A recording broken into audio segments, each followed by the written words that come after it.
Like and subscribe and click the bell icon to get new video updates. Russia withdrawing around Kharkiv. Ukraine. Russian troops are withdrawing from around Ukraine's second-largest city after weeks of heavy bombardment, the Ukrainian military says, as Kyiv and Moscow's forces engaged in a grinding battle for the country's eastern industrial heartland. Ukraine officials said the Russians were pulling back from Kharkiv and focusing on guarding supply routes, while launching mortar, artillery and airstrikes in the eastern Donetsk province in order to deplete Ukrainian forces and destroy fortifications. Defense Minister Oleksiy Reznikov said Ukraine was entering a new, long-term, phase of the war. President Volodymyr Zelensky said Ukrainians were doing their maximum to drive out the invaders and that the outcome of the war would depend on support from Europe and other allies. No one today can predict how long this war will last, Zelensky said in his nightly video address late on Friday. After Russian forces failed to capture Kyiv following the February 24 invasion, President Vladimir Putin shifted his focus to the Donbas, an industrial region where Ukrainian troops have battled Moscow-backed separatists since 2014. Russia's offensive aims to encircle Ukraine's most experienced and best-equipped troops, who are based in the country's east, and to seize parts of the Donbas that remain in Ukraine's control. But the battle appears to be a back-and-forth slog with no major breakthroughs on either side. Russia has captured some Donbas villages and towns, including Rubyazn, a city with a pre-war population of around 55,000. Zelensky said Ukraine's forces had also made progress, retaking 6 Ukrainian towns or villages in the past day.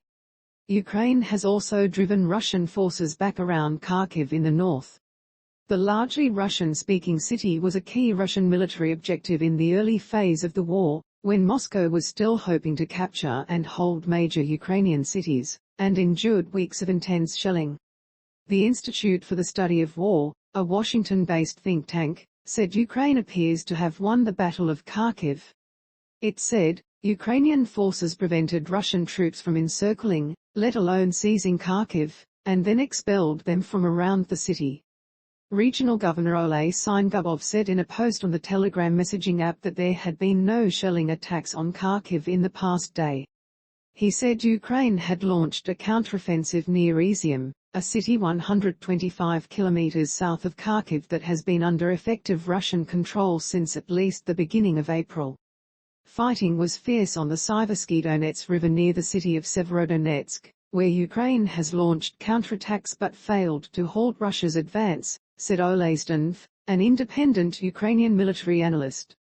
The fate of a large portion of the Ukrainian army is being decided. There are about 40,000 Ukrainian soldiers, he said.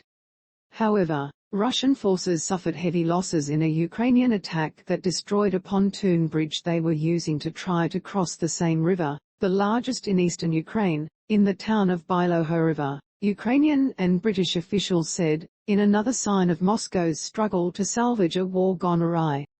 Ukraine's Airborne Command released photos and video of what it said was a damaged Russian pontoon bridge over the Siversky Donets River and at least 73 destroyed or damaged Russian military vehicles nearby.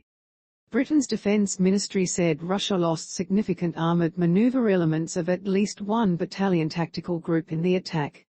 It said the risky river crossing was a sign of the pressure the Russian commanders are under to make progress in their operations in eastern Ukraine.